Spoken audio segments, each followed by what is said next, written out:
একটু আগে সুন্দরপুরের SP call করেছিল সফার ফোনে। মুস্কান সেটা ধরেনি।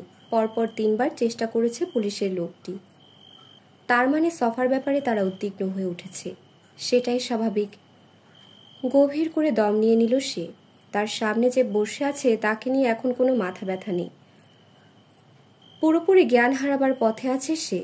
একটু আগে কোল থেকে পেপার ক্লিপিংসের অ্যালবামটি মেঝেতে পড়ে গেছে। এখন ফ্যালফ্যাল করে চেয়ে আছে সেটার দিকে। সেই দৃষ্টিতে শুধুই অসহায়ত্ব। তাকে যে ড্রাগস দেওয়া হয়েছে সেটা কাজ করে পা থেকে। তারপর আস্তে আস্তে উপরে উঠতে শুরু করে। অবশ হতে থাকে হাত মুখ। শেষে পুরোপুরি অচেতন। ক্লিপিংসের অ্যালবামের পাতার 2 কোণে মাখিয়ে রেখেছিল সে। খুবই শক্তিশালী ডোজের একটি ড্রাগস। আঙুল থেকে সামান্য পরিমাণও যদি জিভে লাগে কাজ হয়ে যায়। আজ বিকেলের দিকে খুব দ্রুত সে বুঝতে পেরেছিল ঘটনা কোন দিকে মোড় নিচ্ছে। যে এসপি তার সেবা করতে পারলে নিজেকে ধন্য মনে করে সে তার ফোন ধরছে না। যে এমপি উদ্গ্রীব হয়ে ঢাকা থেকে বারবার ছুটে আসে তার সান্নিধ্য পাবার আশায় তাকে পাবার জন্য হুমকি ধামকি পর্যন্ত দিতে পারে সেও হাত পা গুটিয়ে ফেলেছে আচমকা। এদিকে বিকেলের শেষের দিকে সার্ভেলেন্স ক্যামেরায় দেখেছে তার বাড়ির সামনে সে নজর রাখতে শুরু করেছে 2 জন মানুষ। গত কয়েকদিনের ঘটনা আর এসব এক করে খুব দ্রুত সে বুঝে যায় কি ঘটতে চলেছে। সে ভাবেনি ঢাকা থেকে কোনো পুলিশ এসে তার পেছনে লেগেছে। যদি বুঝতো বহু আগেই প্রস্তুতি নিয়ে রাখত। যা হোক, সন্ধ্যা নামার আগেই বুঝে যায় খুব দ্রুতই ধরা পড়তে যাচ্ছে। বাড়ি থেকে বের হওয়াটাও সম্ভব নয়। আবার পেছন দিক দিয়ে পালিয়ে যাওয়ার পথটা সে নিজে কয়েক মাস আগে বন্ধ করে দিয়েছে কুমিরের চাষ করে। সে জানে না তার ব্যাপারে পুলিশ কতদূর জানতে পেরেছে, কিভাবে জানতে পেরেছে। এখন সবটাই পরিষ্কার তার কাছে। অনেক কষ্টে শেষ পর্যন্ত কঠিন একটি সিদ্ধান্ত নিয়েছে। এই দুর্গতুল্য বাড়িতে অনেক কিছু আছে যেগুলো অন্য কারো হাতে পড়ার আগে ধ্বংস করে ফেলতে হবে। এটা খুব জরুরি। মুস্কান এও বুঝতে পারছে যা করার দ্রুত করতে হবে। ঘরের এক কোণে রাখা মনিটরটি চালু করে দিল সে। 6টি উইন্ডো ভেসে উঠল পর্দায়। সবগুলো উইন্ডোতে এই বাড়ির সার্ভিলেন্স ক্যামেরাগুলোর ফিড দেখা যাচ্ছে। রিমোটের চেয়ে সামান্য বড় একটা জয়স্টিক হাতে তুলে নিয়ে বাইরের মেইন গেটের উপরে যে ক্যামেরাটি আছে সেটা নিয়ন্ত্রণ করল। মেইন গেটের বাইরে সাদা পোশাকের 2 জন লোককে দেখতে পেল সে। দুজনেই সিগারেট ফুঁকছে গেটের ওপাশে দাঁড়িয়ে। আর গেটের ভেতরে একপাশে ছোট্ট একটা টুলের উপর বসে আছে দারোয়ান ইয়াকুব। দরজা দিয়ে কেউ ঢুকছে টের পেয়ে সেদিকে তাকালো মুস্কান। গোরখোদক ফালু দাঁড়িয়ে আছে সেখানে। নূরে সফা এখনো পুরোপুরি অচেতন হয়ে যায়নি। সে হয়তো হাত পা নাড়াতে পারছে না, মুখ দিয়ে শব্দ বের করতে পারছে না, কিন্তু সবই দেখতে পাচ্ছে। সম্ভবত ফালুকে ঘরে ঢুকতে দেখে সে আতঙ্কিত হয়ে উঠল। আধো অচেতনে থেকেও আতঙ্ক গ্রাস করল তাকে। একটু আগে এসপি ফোন করার পরই ইন্টারকমটা তুলে রাতকানা মেয়েটিকে বলেছিল সে যেন তার ভাইকে এক্ষুনি উপরতলায় পাঠিয়ে দেয়। কথাটা শুনে সাফিনা ভ্যাবাচাকা খেয়ে গেছিল। আমি জানি সে তোমার ঘরে লুকিয়ে আছে, বেশ জোর দিয়ে বলেছিল মুস্কান। দারোয়ান আর সাফিনার সাহায্যে সে যে এই বাড়িতে ঢুকেছে সেটাও সিসি ক্যামে দেখেছিল। তোমার ভাইয়ের ভালোর জন্যই বলছি, ওকে উপরে পাঠিয়ে দাও। বাইরে পুলিশ আছে, ও পালাতে পারবে না। আমি ওকে বাড়ি থেকে বের করার ব্যবস্থা করছি। এ কথা বলেই ইন্টারকমের রিসিভারটা নামিয়ে রাখে সে। ফালু দরজার কাছে চুপচাপ দাঁড়িয়ে আছে। তোমার ঘটনা আমি শুনেছি, বলল মুস্কান। কয়েক পা এগিয়ে গেল সে। ওই ইনফরমারকে কেন মেরেছ? কাচুমাচু খেলো গোরখোদক। ও সব দেখা পালাইছে, যাই না গেছে।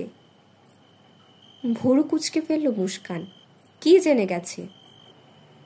গাল চুলকালো ফালু। আমি যে কঙ্কাল চুরি কইরা বেচতাম। মুস্কান জুবিরি আর কিছু বলল না।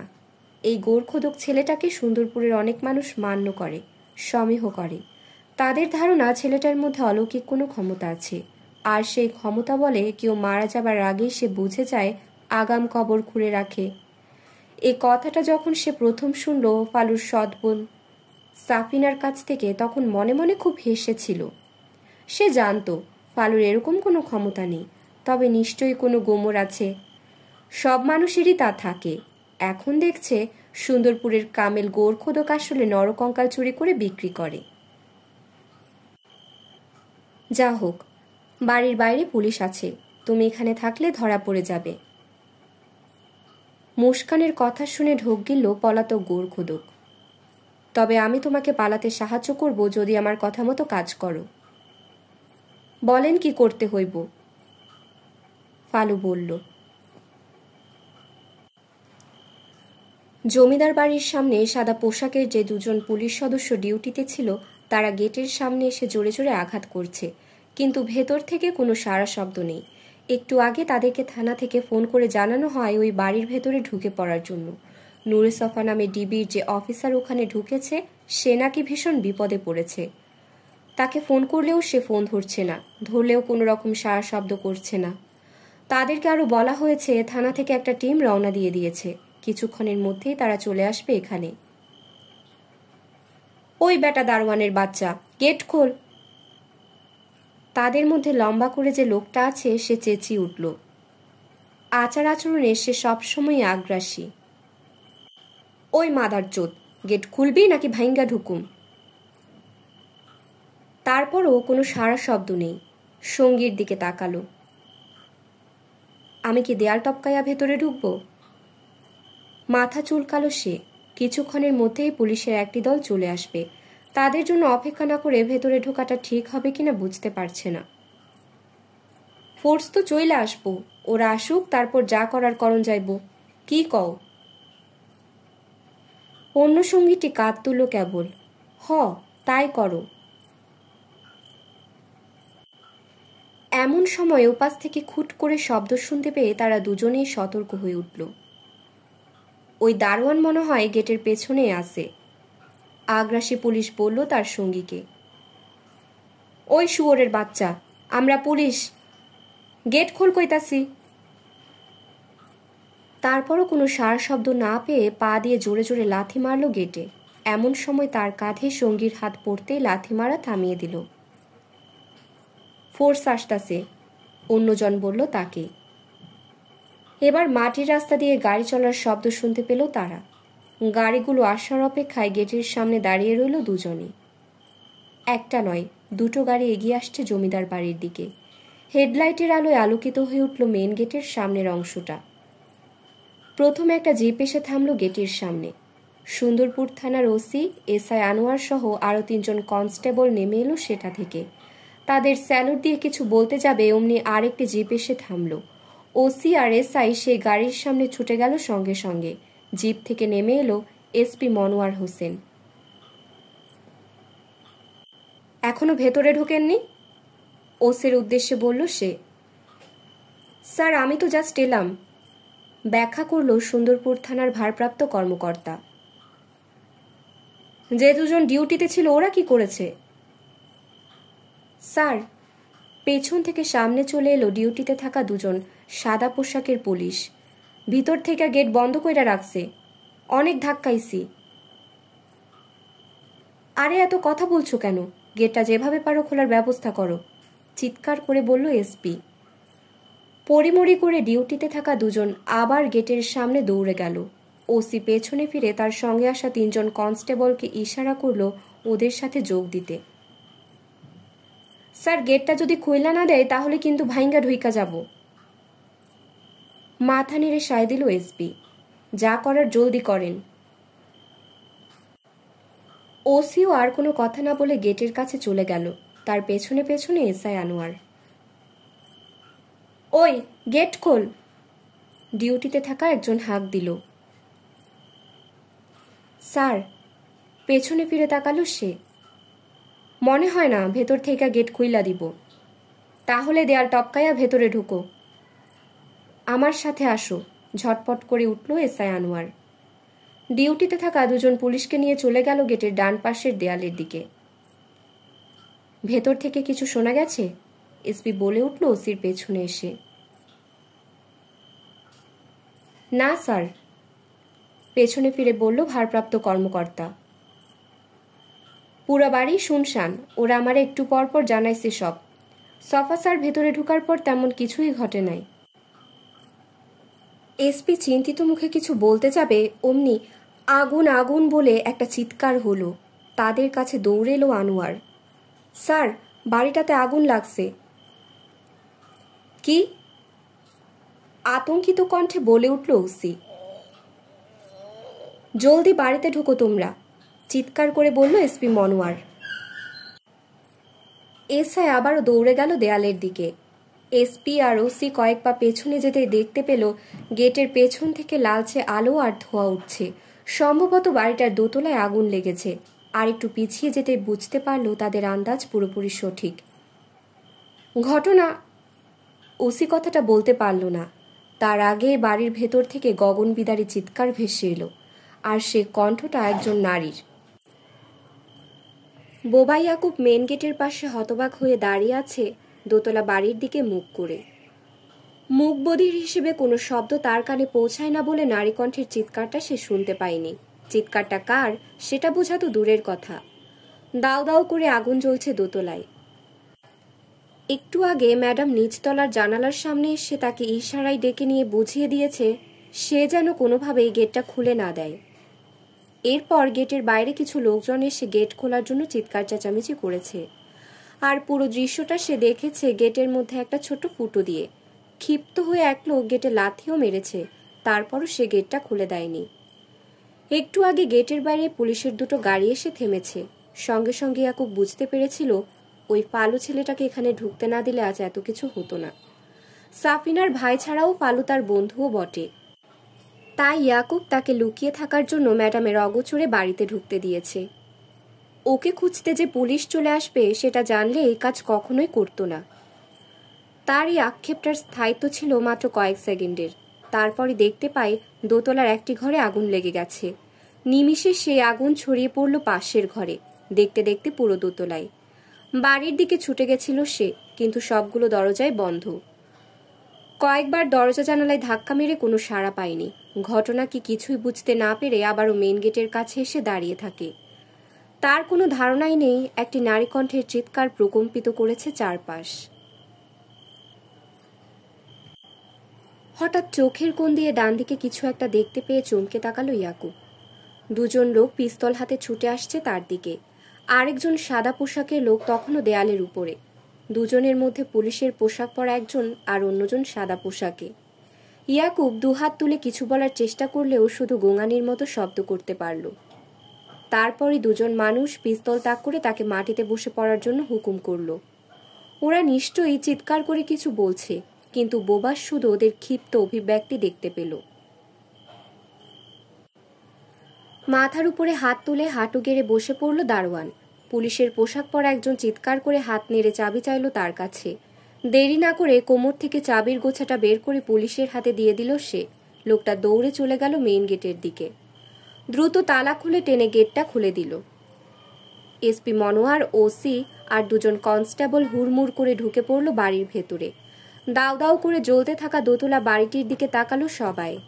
বাড়ির সামনে যে লন আছে সেখানে দাঁড়িয়ে রইল তারা। বুঝতে পারল না কি করবে। স্যার, নিচতলায় এখনো আগুন ছড়াইয়া পড়ে নাই, কথাটা বলল আনোয়ার। ভিতরে গিয়া দেখুম। জলদি করো, তাড়া দিয়ে বলল এসপি। এসআই আনোয়ার লনটা পেরিয়ে গেল বড় বড় পা ফেলে। তার পেছন পেছন ছুটল ডিউটিতে থাকা দুজন পুলিশ, তাদের সবার হাতে পিস্তল। আনোয়ার মূল ভবনের গেটটা ধাক্কা মেরে বুঝতে পারল ওটা ভেতর থেকে বন্ধ। পাশের জানালার কপাটে ধাক্কা মারল, ওটাও বন্ধ। এবার সে দরজায় লাথি মারল, কিন্তু কাজ হলো না। সেগুন কাঠের ভারী দরজা, কয়েকজন মানুষের পক্ষেও লাথি মেরে ভাঙা সম্ভব নয়। আনোয়ার সাদা পোশাকের দুজনকে বলল বাড়িটার পেছনে চলে যেতে, ওখানে কোনো দরজা খোলা আছে কিনা দেখতে। সঙ্গে সঙ্গে দুজন পুলিশ চলে গেল পেছন বাড়িতে। আনোয়ার যখন আবারও লাথি মারতে যাবে দরজায়, তখনই সে চিৎকারটা ফিরে এলো আবার, নারী কণ্ঠের আর্তনাদ। এসপি মনোয়ার হোসেন বুঝতে পারল এটা কার কণ্ঠ। মুস্কান জুবেরি। স্যার, কে চিল্লাইতাছে? ওসি জানতে চাইল তার কাছে। জানি না, মিথ্যে বলল সে। বাড়িতে আগুন দিল কে? বিড়বিড় করে বলল ওসি। হাই আল্লাহ, নূরে সফা কোথায়? এসপির মুখ দিয়ে বের হয়ে গেল কথাটা। ওসি কোনো জবাব দিতে না পেরে চেয়ে রইল কয়েক মুহূর্ত। তারপরে গেটের দিকে নজর যেতে বলে উঠল, ওই বেটা দারোয়ানরে জিজ্ঞেস করি। ও বোবা, কথা বলতে পারে না। এসপির দিকে ভুরু কুচকে তাকালো সুন্দরপুরের ওসি। মুস্কান জুবেরির সাথে যে এসপির দারুণ সখ্যতা সেটা তারা ভালো করেই জানে। এখন দেখতে পাচ্ছে এই বাড়ির অনেকের খবরও এসপির জানা। নারী কণ্ঠটা আবারও চিৎকার দিয়ে মাঝপথে থেমে গেল। ভয়ের সাথে তারা দেখতে পেল দোতলার আগুন নিচতলায় ছড়িয়ে পড়ছে। বন্ধ জানালাগুলোর ফাঁক ফোকর দিয়ে দেখা যাচ্ছে আগুনের শিখা। আরে ফায়ার সার্ভিসে খবর দিন, জলদি, চিৎকার করে বলল এসপি। ওসি থতমত খেয়ে মোবাইল ফোনটা বের করল। ওরা আস্তে আস্তে তো পুরো বাড়ি পুইরা ছাই হইয়া যাইব স্যার। নাম্বারটা ডায়াল করে কানে চাপালো ওসি। এসপিও এটা জানে, আশেপাশে সবচেয়ে নিকটে যে ফায়ার সার্ভিসের ডিপো আছে সেটা প্রায় 30 মাইল দূরে, কিন্তু দায়িত্বশীল মানুষ হিসেবে তাদের খবর দেওয়া ছাড়া আর কোনো উপায়ও নেই। মনোয়ার হোসেন চোখ কুচকে তাকিয়ে রইল বাড়িটার দিকে। নূরে সফার পরিণতি নিয়ে সে ভীষণ চিন্তিত। এসআই আনোয়ার যে বোকার মতো বাড়িটার সদর দরজার সামনে দাঁড়িয়ে আছে সেটা দেখে আরো হতাশ হলো। সম্ভবত উপরতলায় নূরে সফা আছে, আর তার পরিণতিটা কি সেটা বলার অপেক্ষা রাখে না। এই আগুন নেভানো তাদের পক্ষে সম্ভব নয়। জীবনের ঝুঁকি নিয়ে কেউ ভেতরে ঢুকে পড়লেও লাভ হবে না, তাতে কেবল হতাহতের সংখ্যা বাড়বে। একটা গোঙানির শব্দ শুনে পেছন ফিরে তাকালো এসপি আর ওসি। মেইন গেটের কাছে বোবা দারোয়ান ছোটার জন্য হাঁসফাঁস করছে। তাকে দুদিক থেকে শক্ত করে ধরে রেখেছে দুজন কনস্টেবল। কি হয়েছে? ফায়ার সার্ভিসকে খবরটা দিয়ে ফোন নামিয়ে বলল ওসি। স্যার, হ্যাঁ তো বাড়ির দিকে ছুটে যাইতে চাইতাছে, একজন কনস্টেবল জবাব দিল। বোবাকে ধরে রাখতে হিমশিম খাচ্ছে তারা। পাগল হইছে নি? ওকে দেখতাছে না বাড়িটাতে আগুন লাগছে? বিরক্ত মুখে বলে ফোনটা পকেটে রেখে দিল সে। আপনি তো কইলেন বোবা, এখন তো দেখতাছি চোখেও দেখে না, পুরাই আন্ধা, এসপির দিকে ফিরে বলল ওসি। ঠিক এই সময় নারী কণ্ঠের একটি চিৎকার ভেসে এলো। তবে সেটা দোতলা থেকে নয়, নিচতলা থেকে। এবারের চিৎকারটাও ভিন্ন রকম। এমন সময় পেছন বাড়ি থেকে দৌড়ে এলো দুজন কনস্টেবল। সব গেট বন্ধ, বাড়ির পেছনে কেউ নাই, তাদের মধ্যে একজন চিৎকার করে বলে উঠল। স্যার! সদর দরজার সামনে থেকে পেছনে ফিরে চিৎকার দিয়ে বলে উঠল এসআই আনোয়ার। নিচতলায় কেউ আছে। এসপি আর ওসি নড়ে চড়ে উঠল। ওরে বলো দরজা ভেতর থেকে খুইলা বাইর হয়ে আসতে, ঝটপট বলল ওসি। দ্রুত মাথা নেড়ে সায় দিয়ে আনোয়ার বলে উঠল, ভিতর থেকে দরজা খুইলা বাইর হন, জলদি। নারী কণ্ঠের চিৎকারটা বিরামহীনভাবেই হচ্ছে, যেন উন্মাদ হয়ে গেছে কেউ, থামছেই না। কয়েক সেকেন্ড পরই ভেতর থেকে দরজাটা খুলে গেলে বীভৎস দৃশ্য দেখা গেল। গায়ে জবুথবু করে শাড়ি জড়িয়ে এক তরুণী দরজা খুলে বেরিয়ে এলো। তার শাড়ির আঁচলের অগ্রভাগে এখনো আগুন জ্বলছে। তার হাত মুখ পা ঝলসে গেছে আগুনে, শাড়িটাও পুড়ে গেছে জায়গায় জায়গায়। মাথার চুলগুলো আগুনের লেলিহান শিখার স্পর্শে এসে কেমন কুঁকড়ে গেছে। তবে সবচাইতে ভয়ঙ্করভাবে ঝলসে গেছে মেয়েটির মুখ, সেটা দেখে চেনার উপায় নেই। মাংস আর পোড়া চামড়া লেপ্টে আছে যেন মুখে। সম্ভবত মেয়েটার মাথায়ও আঘাত করা হয়েছে। মাথার চুল আর সারা মুখ রক্তে ভিজে একাকার। আমারে বাসান, আমারে বাসান, ওই ডাইনি আমারে শেষ কইরা দিছে, মেয়েটি উৎভ্রান্তের মতো বলতে লাগলো। আমার সারা শরীর জ্বলতাছে, গগন বিদারী আহাজারি করতে লাগলো সে। এসআই আনোয়ার মেয়েটার এক হাত ধরে তাকে কিছু বলতে যাবে, অমনি মেইন গেট থেকে তীব্র একটা গোঙানি দিয়ে মেয়েটার দিকে ছুটে আসতে লাগলো বোবা দারোয়ান। দুজন কনস্টেবল তাকে আর ধরে রাখতে পারেনি। এসপি মনোয়ার হোসেন আর ওসি ঝটপট ঘুরে দাঁড়ালো। ওসি দো হাতে বোবা ছেলেটাকে জাপটে ধরে ফেললেও তাকে ধরে রাখতে হিমশিম খাচ্ছে। সঙ্গে সঙ্গে কনস্টেবল দুজন ছুটে এসে বোবাকে জাপটে ধরে মাটিতে শুইয়ে দিল। এই শালার কি মাথা খারাপ হইছে? ওসি অবাক হয়ে বলল। ওরে আমার কাছে আইতে দিয়েন না, আমারে হাসপাতাল নিয়ে যান, আল্লাহর দোহাই লাগে, আমারে হাসপাতাল নিয়ে যান। চিৎকার করে বলতে লাগলো ঝলসে যাওয়া তরুণী, আমারে বাঁচান, আমারে বাঁচান। আগুনে পোড়া মেয়েটির আর্তনাদ উপস্থিত সবাইকে স্পর্শ করল। মেয়েটাকে এক্ষুনি হাসপাতালে নিয়ে যান, দেরি করলে বাঁচবে না, মনোয়ার হোসেন আদেশের সুরে বলল ওসিকে। জি স্যার। ওসি দ্রুত মাথা নেড়ে সায় দিয়ে আনোয়ারের উদ্দেশ্যে জোরে বলল, ওরে বাইরে নিয়ে আসো, এক্ষুনি হাসপাতালে পাঠাইতে হইব। কথাটা বলেই সে মেইন গেটের দিকে পা বাড়ালো। আনোয়ার মেয়েটার এক হাত ধরে তাকে মেইন গেটের দিকে নিয়ে যেতে লাগলো। ঝলসে যাওয়া তরুণীকে দেখে মনে হচ্ছে সে চোখে কিছু দেখছে না। এসপি জানে এই বাড়ির কাজের মেয়েটি রাতকানা রোগে ভুগছে। বেচারি গরিব ঘরের মেয়েটির জন্য তার খুব মায়া হলো। ওই ডাইনি সব জ্বালাইয়া দিছে, সব শেষ কইরা দিছে। এক ব্যাটারেও মারছে, আমারেও পুরাইয়া মারতে চাইছিল। মেইন গেটের দিকে যেতে যেতে বলল আগুনে পুড়ে যাওয়া মেয়েটি। বোবা ইয়াকুব মেয়েটাকে চলে যেতে দেখে পাগলের মতো ছটফট করছে, কিন্তু তার উপরে চেপে বসা দুজন কনস্টেবলের হাত থেকে ছাড়াতে পারছে না নিজেকে। জবাই করা পশুর মতো গোঙানি দিচ্ছে মুখ দিয়ে। ও নিজেও মরছে, সবাইরে মারছে। মেইন গেটের সামনে এসে পেছন ফিরে অদৃশ্য কারোর উদ্দেশ্যে বলল মেয়েটি। যে হাতটা মুক্ত সেটা উদ্ভ্রান্তের মতো নাড়ছে। আল্লাহ গো, আমার সব শেষ কইরা দিছে। এসপির চোখ মুখ তিক্ততায় কুঁচকে গেল। অভাবে পড়ে মানুষের বাড়িতে কাজ করে এইসব মেয়ে, আর তাদের সাথে শেষ পর্যন্ত কি জঘন্য আচরণটাই না করা হয়। মেয়েটা যেভাবে পুড়েছে তাতে মনে হচ্ছে না সে বাঁচতে পারবে। কিছুক্ষণ পরে ওসিকে সঙ্গে নিয়ে এসআই আনোয়ার ফিরে এলো বাড়ির ভেতরে। স্যার, থানার জিপে কইরা মেয়েটাকে হাসপাতালে পাঠাইয়া দিছি, ওসি রিপোর্ট করল। মাথা নেড়ে সায় দিল এসপি। এখন কি করব স্যার? ওসি কিছু বুঝতে না পেরে বলল। আমিও তো কিছুই বুঝতে পারতাছি না। নিজের অপারগতা না দেখিয়ে পারল না মনোয়ার হোসেন। পুরো বাড়িটা এখন নরককুণ্ড হয়ে জ্বলছে। রাতের আকাশ লালচে আলোয় আলোকিত। রীতিমতো গম গম শব্দ করে সবকিছু গিলে খাচ্ছে আগুনের শিখাগুলো। যতই খাচ্ছে ততই যেন বাড়ন্ত হচ্ছে। বাড়ির ভিতরে তো যাওন যাইব না, সবখানে আগুন। বাড়ির দিকে চেয়ে বলল সুন্দরপুর থানার ভারপ্রাপ্ত কর্মকর্তা। একটা দীর্ঘশ্বাস ফেলল এসপি। নূরে সফার কি হলো কে জানে। মুখ ফুটে কিছু না বললেও সুন্দরপুর থানার ওসি জানে ডিবির ওই ইনভেস্টিগেটরের পরিণতিটা। মুস্কান জুবেরি নিজেও বেঁচে নেই। মহিলা শেষ পর্যন্ত আত্মঘাতিনী হয়েছে। পুলিশের হাতে ধরা পড়ার ভয়ে নিজেকে শেষ করে দেওয়ার সিদ্ধান্ত নিয়েছে। বেচারা নূরে সফা সম্ভবত গুনাহ করেও টের পায়নি এই মহিলা এরকম কিছু করতে পারে। এতক্ষণে আশেপাশের অনেক উৎসুক মানুষ মেইন গেটের সামনে এসে জড়ো হয়ে দেখছে আগুন কিভাবে জ্বলন্ত চিতা বানিয়ে ফেলেছে জমিদার বাড়িটাকে।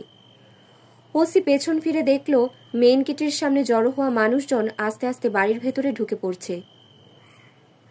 এই, বাড়ির বাইরে যাও, কেউ বাড়িতে ঢুকবে না, চিৎকার করে বলল সে। কেউ না। গ্রামের লোকজন কয়েক পা পিছু হটে গেলেও তাদের আগ্রহ মোটেও পিছ টান দিল না। ফোনের রিং বেজে উঠলে এসপি মনোয়ার হোসেন চমকে বাড়ি থেকে চোখ সরিয়ে নিল। পকেট থেকে ফোনটা বের করে দেখতেই দীর্ঘশ্বাস বেরিয়ে এলো তার মুখ দিয়ে। হ্যালো। ওপাশ থেকে সফার সহকারী জাওয়াদের উদ্বিগ্ন কণ্ঠটা শুনতে পেল সে। চোখ বন্ধ করে মাথা নেড়ে সায় দিল। আমরা সবাই সঙ্গে সঙ্গে বাড়িতে চলে এসেছি। বাড়িটা এখন আগুনে জ্বলছে। সম্ভবত মুস্কান জুবেরি আর নূরে সফা বাড়ির ভেতরেই আছে। আবারও মাথা নেড়ে সায় দিল সে। ভেতরে যদি থেকে থাকে তাহলে মনে হয় না কেউ বেঁচে আছে। এমন সময় একটা হই হল্লা শুনে কানে ফোন চেপে রেখেই সেদিকে তাকালো এসপি। বোবা ছেলেটা দৌড়ে চলে যাচ্ছে বাড়িটার দিকে। তাকে যারা ধরে রেখেছিল তারা কিছুটা সামনে বেড়েই থমকে দাঁড়ালো। কোন ফাঁকে যে তাদের হাত থেকে ছুটে গেছে টেরই পায়নি। দারোয়ান ছেলেটা নিচতলার সদর দরজা দিয়ে ঢুকে পড়ল ভেতরে, যেন জ্বলন্ত নরকের ভেতর ঢুকে গেল সে। পাগল নাকি? ওসি আবারও কথাটা বলল। এসপি মনোয়ার হোসেন কানে ফোনটা চেপে ওসির পাশে এসে দাঁড়ালো। বোবার এমন আচরণে সেও অবাক। ওই বাড়ির দারোয়ান বাড়ির ভেতরে ঢুকে পড়েছে। মাথা খারাপ হয়ে গেছে মনে হয়। ওপাশে যাওয়াদের কথা শুনে আক্ষেপে মাথা দোলালো এসপি। ধারে কাছে কোথাও ফায়ার সার্ভিস নেই, তারপরও আমি খবর দিয়েছি ওদের। না না, দোতলা থেকে আগুন লেগেছে, যেভাবে জ্বলছে বাইরে থেকে পানি দিয়ে নেভানোর চেষ্টা করলেও কাজ হতো না। আরো কিছুক্ষণ কথা শুনে ফোনটা কান থেকে সরিয়ে ফেলল সে। বাড়িটা ভাঙ্গা পড়তে পারে স্যার, ওসি বলল মনোয়ার হোসেনের দিকে তাকিয়ে। একটা দীর্ঘশ্বাস ফেলে পকেটে ফোনটা রেখে দিল ভদ্রলোক। আগুনের সর্বগ্রাসী রূপ দেখে তার মনে হচ্ছে নূরে সফার লাশটাও খুঁজে পাওয়া যাবে কিনা সন্দেহ। বাড়িটার সামনে থেকে সবাই একটু একটু করে পিছিয়ে গেল। আগুনের উত্তাপ ক্রমশ চারপাশে ছড়িয়ে পড়ছে। ভবনের সামনে পার্ক করে রাখা প্রাইভেট কারটি কিছুক্ষণের মধ্যেই আগুনের গ্রাসে চলে যাবে। এসপি মনোয়ার হোসেন আগুনের উত্তাপ থেকে বাঁচার জন্য কয়েক পা পিছিয়ে গেল। বোবা ছেলেটা মনে হয় আটকা পইরা গেছে, ওসি বলল। মাথা নেড়ে সায় দিল এসপি। ছেলেটা কি মনে করে বাড়ির ভেতরে ঢুকলো কে জানে। ভেতরে তার কোনো মূল্যবান জিনিস ছিল, নাকি মুস্কান জুবেরিকে উদ্ধার করার জন্য? ঠিক তখনই জ্বলতে থাকা বাড়ির নিচতলা থেকে গোঙানি শোনা গেল। কণ্ঠটা নিশ্চয়ই কোনো পুরুষ মানুষের। কেউ কিছু বুঝে ওঠার আগেই কপাট খুলে রাখা সদর দরজা দিয়ে দৌড়ে বের হয়ে এলো বোবা। আগুনের হাত থেকে বাঁচার জন্য গায়ে মোটা একটা কম্বল জড়িয়ে রেখেছে সে। বোঝা যাচ্ছে তার কোলে অচেতন এক নারী। বোবা ছেলেটি বাড়ির সামনে লনের উপর মেয়েটিকে নামিয়ে রেখে হাত নেড়ে গোঙাতে গোঙাতে কি সব বলতে লাগলো। মেয়েটার শরীর অনেকটাই নগ্ন, শুধুমাত্র পেটিকোট আর ব্লাউজ আছে গায়ে। তবে তার শরীরে আগুনে পোড়ার কোনো চিহ্ন নেই। আশপাশ থেকে পুলিশ সদস্যরা ছুটে এলো। সুন্দরপুরের ওসিও পা বাড়ালো সেদিকে। তারপর কি মনে করে থমকে দাঁড়ালো। পেছন ফিরে দেখলো এসপি মনোয়ার হোসেন বিস্ফারিত চোখে চেয়ে আছে অচেতন মেয়েটির দিকে। কি হয়েছে স্যার? এটা তো মুস্কান জুবেরি না। একটু ভিড়মি খেলো ওসি। কি? তারপর ঢোক গেলে বলল, তাইলে ওইটা কে ছিল?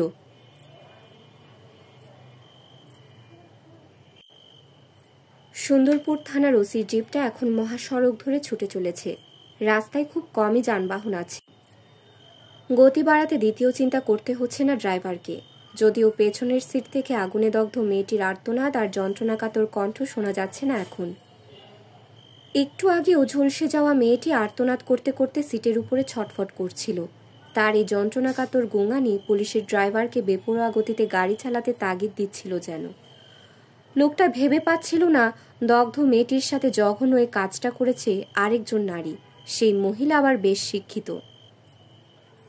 গাড়িটা যখন রবীন্দ্রনাথকে অতিক্রম করে সুন্দরপুর টাউন পার হয়ে সদর হাসপাতালের দিকে ছুটে যাচ্ছিল, তখন হঠাৎ করে কাতরানোর শব্দ থেমে যায়। ড্রাইভার হয়তো মনে করে থাকবে আহত মেয়েটি মারা গেছে, তাই উৎসুক হয়ে পেছন ফিরে যেই না দেখতে যাবে অমনি সে তার জীবনে সবচেয়ে বড় ভয়টি পায়। সঙ্গে সঙ্গে হাত পা ঠান্ডা হয়ে আসে। ছোটবেলা থেকে শোনা সবগুলো ভূতের গল্পকে হার মানিয়ে দেবার জন্যই হয়তোবা পেছনের সিটে আগুনে পোড়া মেয়েটি তার দিকে পিস্তল তাক করে রাখে। রাস্তার পাশে গাড়ি থামাও, বেশ স্বাভাবিক কণ্ঠে বলে ওঠে আগুনে ঝলসে যাওয়া মুখটি। তার উচ্চারণে গ্রাম্য টান নেই। একদম নড়বে না, যা বলি তাই করবে, নইলে গুলি করব। মাথা মুন্ডু কিছুই বুঝতে পারছিল না বেচারা ড্রাইভার। হতবুদ্ধিকর এক ঘোরের মধ্যে গাড়ির গতি কমিয়ে দেয় সে। আস্তে করে রাস্তার পাশে ওটা থামাতেই তার মনে হয় এই রাতে নির্জন রাস্তায় ভূতের খপ্পরে পড়েছে সে। ভূতটা ভর করেছে এইমাত্র মরে যাওয়া মেয়েটির উপরে, কিন্তু সে ভেবে পাচ্ছিল না ভূতটার হাতে পিস্তল এলো কিভাবে। পিস্তলের মুখে জিপ থেকে নেমে পড়ে সে। তারপর ভূতটার নির্দেশ মতো ঘুরে দাঁড়ায় দুহাত তুলে। কয়েক মুহূর্ত পরই শুনতে পায় গাড়িটা শব্দ করে চলে যাচ্ছে। পেছন ফিরে হতবাক হয়ে দেখতে পায় প্রচণ্ড গতিতে চলে যাচ্ছে ওটা।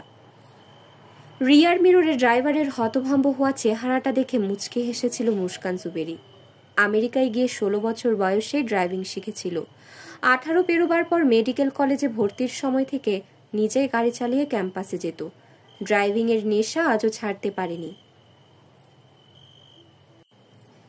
এক হাতে হুইলটা ধরে অন্য হাত দিয়ে মুখের উপর থেকে রাবারের মতো শক্ত হয়ে যাওয়া ফেসিয়াল প্যাকের আস্তরণটি টেনে টেনে তুলে ফেলল। তার সুন্দর চুলগুলো কেমন কুকড়ে আছে, ফুলে ফেপে রয়েছে। ভালো করে ধুলে ওগুলো আগের অবস্থায় ফিরে যাবে। পিস্তলটা পাশের সিটের উপরে রেখে দিল। জিনিসটা সোফার কাছ থেকে নিয়েছে। গায়ে জড়ানো শাড়িটার কিছু করল না। তার প্যাটে বেল্ট দিয়ে একটা ছোট্ট প্যাকেট বাঁধা আছে। ওটাতে আছে এক set salwar kameez, mobile phone আর কিছু টাকা। বাঁকা হাসি ফুটে উঠল মুস্কানের ঠোঁটে। খুব বেশি সময় পায়নি প্রস্তুতি নেবার জন্য। বিকেলের পরে সে বুঝে যায় ওই নূরে সফা পুলিশের লোক হতে পারে। যেই সেই পুলিশ নয়, অনেক ক্ষমতাধর একজন পুলিশ। বাড়ির বাইরে সাদা পোশাকে দুজন লোকের আগমন, এসি, ওসপি, এমপি, তার ফোন না ধরার একটাই মানে ছিল তার কাছে। কি হতে যাচ্ছে সেটা যখন বুঝতে পারল, তারপর আর বেশি সময় নষ্ট করেনি। গভীর করে দম নিয়ে নিজেকে আগে প্রস্তুত করে নেয়। গ্লাসে অল্প একটু রেড ওয়াইন ঢেলে শান্ত হয়ে পান করতে বসে। গ্লাসটা খালি হবার আগেই একটা পরিকল্পনা করে ফেলে সে। কি করতে হবে মনে মনে ঠিক করে নিয়ে দ্রুত কাজে নেমে পড়ে। তার মধ্যে হয়তো একটু অস্থিরতা ছিল, একটু উদ্বিগ্নতাও থেকে থাকবে, কিন্তু সে নিশ্চিত ছিল তার পরিকল্পনা সফল হবে। কঠিন পরিস্থিতিতে ভেঙে পড়ার মতো নার্ভ তার নেই। ওটা অনেক আগেই ভেঙে ছুড়ে একদম নিঃশেষ হয়ে আবার নতুন করে জন্ম নিয়েছে। তার মনে হয় না এই দুনিয়াতে এমন কোনো কঠিন পরিস্থিতি আছে যা তাকে ভেঙে ফেলতে পারে। প্রথমেই মিউজিক প্লেয়ারের ভয়েস রেকর্ডারে একটি আত্মচিৎকার রেকর্ড করে। বেশি না, পরপর দুবারই যথেষ্ট ছিল। ফাইলটা কপি করে নেয় আরও কয়েকবার। ওটা শেষ করে দীর্ঘদিন ধরে আঁকলে রাখা পেপার ক্লিপিংসের অ্যালবামটা নিয়ে কাজে নেমে পড়ে। আরব্য রজনীর সেই কাহিনীর মতোই নূরে সফা পেপার ক্লিপিংসের অ্যালবামের পৃষ্ঠা ওল্টানোর জন্য ডান হাতের তর্জনী বারবার জিভে লাগিয়ে ভিজিয়ে নিয়েছে। আর নিজের অজ্ঞাত সারি শরীরে প্রবেশ করিয়েছে নার্ভ সিস্টেম বিকল করে দেওয়ার মতো শক্তিশালী একটি ড্রাগস। একটু শক্তিশালী ডোজ ব্যবহার করতে হয়েছে তাকে। তার হিসেবে ছিল তর্জনীতে লেগে থাকা ড্রাগস যেন কমপক্ষে 3 বার জিভে স্পর্শ করতেই কাজ শুরু করে। বেশ রোমাঞ্চকর ছিল ব্যাপারটা, কিছুটা নাটকীয়। এই ড্রাগসটি প্রথমে পা দুটো অসাড় করে দেয়। সফা সম্ভবত এটা টের পেলেও মনে করেছিল তার পায়ে ঝিঝি ধরেছে। কিছুক্ষণ বসে থাকলে এটা হওয়া খুবই স্বাভাবিক। পা থেকে ওটা যখন হাতে গিয়ে পৌঁছায় তখন সফার টের পাবার কথা ছিল, কিন্তু সে ডুবে গেছিল আন্দিজের কাহিনীতে। অবশেষে তার মুখটাও যখন বন্ধ হয়ে গেল তখন আর কিছুই করার ছিল না। মুস্কান জানে ওই সময়ে সফার চিন্তাভাবনাগুলো বেশ বিক্ষিপ্ত হয়ে পড়েছিল। পুরোপুরি অচেতন হবার আগে এমনটিই হবার কথা। এরপর ঘরে থাকা অনেকগুলো ফেসিয়াল প্যাক থেকে একটি প্যাক নিয়ে কাজে নেমে পড়ে। পুরো একটি টিউব ব্যবহার করে হাতে, মুখে, পায়ে আর গলার নিচে মেখে নেয়। প্যাকের অবশিষ্ট আঠালো তরল মেখে নেয় চুলে। এলোমেলো আর বিতস্ত্র করে ফেলে তার সুন্দর রেশমি চুলগুলো। ফেসিয়াল প্যাক দ্রুত শুকিয়ে গেলে আয়নায় দেখে সন্তুষ্ট হয় সে। আগুনে ঝলসে যাওয়া ভিকটিমদেরও এর চেয়ে বেশি ভয়ঙ্কর লাগে না। সফাকে নিয়ে কি করবে সেটা আগে থেকে ঠিক করে রাখেনি। সে শুধু চেয়েছিল লোকটাকে অচেতন করে ফেলতে, তবে তার বাড়িতে ফালুর লুকিয়ে থাকাটা বাড়তি সুবিধা এনে দেয়। গোরখদুককে পালাতে সাহায্য করা হবে এই আশ্বাসে তাকে দিয়ে ছোট্ট একটা কাজ করিয়ে নেয়। তার ধারণা পুলিশ এটা দ্রুতই আবিষ্কার করবে, এরপর ফালুকে পালানোর সুযোগ করে দেয়। ছেলেটাকে বলে দিয়েছে জোরপুকুরের দক্ষিণে যে ভাঙা মন্দিরটা আছে ওটার সামনের দিকে জলাশয় দিয়ে সাবধানে সাঁতরে গেলে সে এখান থেকে পালাতে পারবে। নিচে নামার সময় দোতলার ল্যান্ডিংয়ে সাফিনাকে দাঁড়িয়ে থাকতে দেখে।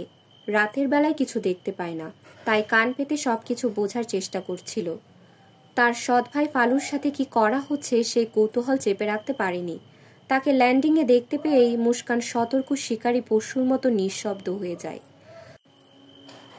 তারপরও মেয়েটা কিভাবে যেন টের পেয়ে ঘুরে দাঁড়ায়, রেলিং ধরে তড়িঘড়ি নিচে নামতে শুরু করে। ঠিক তখনই পেছন থেকে মেয়েটার মুখে ক্লোরোফর্মের রুমাল চেপে ধরে। তাকে অচেতন করে নিচতলার ভেতরের দিকে একটি ঘরে নিয়ে গিয়ে গা থেকে শাড়িটা খুলে ফেলে। সে চায়নি আসন্ন জ্বালাও পোড়াওয়ের মধ্যে পড়ে মেয়েটার কোনো ক্ষতি হোক। সম্ভবত মেয়েটা অক্ষতই আছে। বোবা ইয়াকুব আরেকটুর জন্য সমস্যা বাঁধিয়ে দিত। আর কেউ না চিনুক, তাকে ওভাবে দেখেও ইয়াকুব ঠিকই চিনতে পেরেছিল। সেটাই স্বাভাবিক। দিনের পর দিন যে শরীরটা ভোগ করত সেটা অন্য যে কারোর চেয়ে তার কাছে বেশিই চেনা। সুতরাং বোবাকে ধোকা দিতে পারেনি। পুলিশের কারণে সে কিছু করতেও পারেনি। তাকে মাটিতে ফেলে দুজন মানুষ চেপে ধরেছিল। নিচতলা দিয়ে বের হবার আগে শেষবারের মতো দোতলায় যায় সে আগুন লাগাতে। মুস্কানের জন্য সবচেয়ে কঠিন কাজ ছিল এটাই। কাঠের মেঝে আর সিঁড়ি, বাড়িতে প্রচুর কাঠের আসবাব, গ্যাস বার্নার আর অ্যালকোহলের কারণে আগুন ধরানোটা এমন কোনো ব্যাপার ছিল না, কিন্তু বাড়িটার প্রতি মায়া জন্মে গেছিল তার। এই কয়েক বছরে বাড়িটা সত্যিকার অর্থেই ঠিকানা হয়ে উঠেছিল তার। নিজের ঠিকানা ধ্বংস করা মোটেও সহজ কাজ নয়, তারপরও সেটা করতে হয়েছে।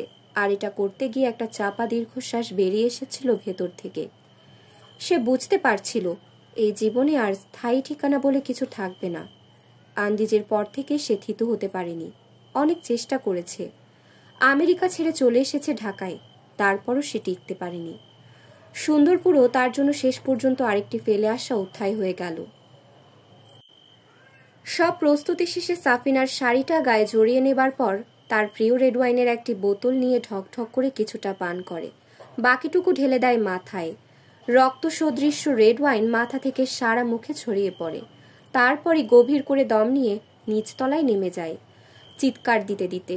গ্রাম্য টানে তার চিৎকার সবাইকে আরেকবার ধোকা দিতে সক্ষম হয়।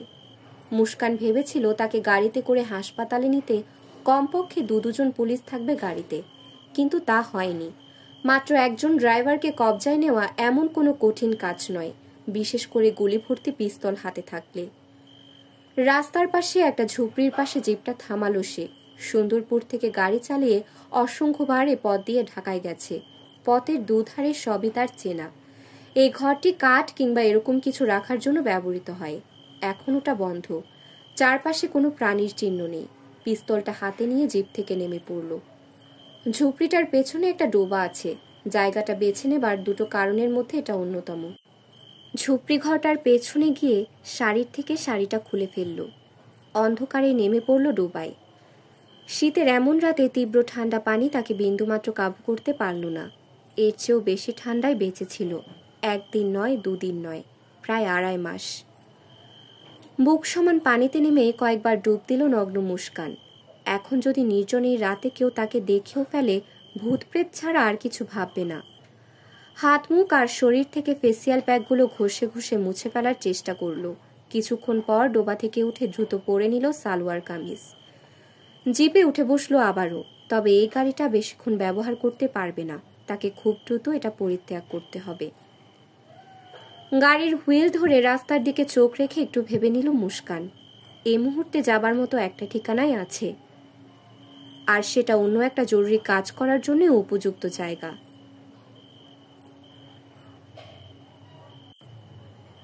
সুন্দরপুরের জমিদার বাড়িটি চিতার মতো জ্বলে পুড়ে খাক হয়ে গেছে।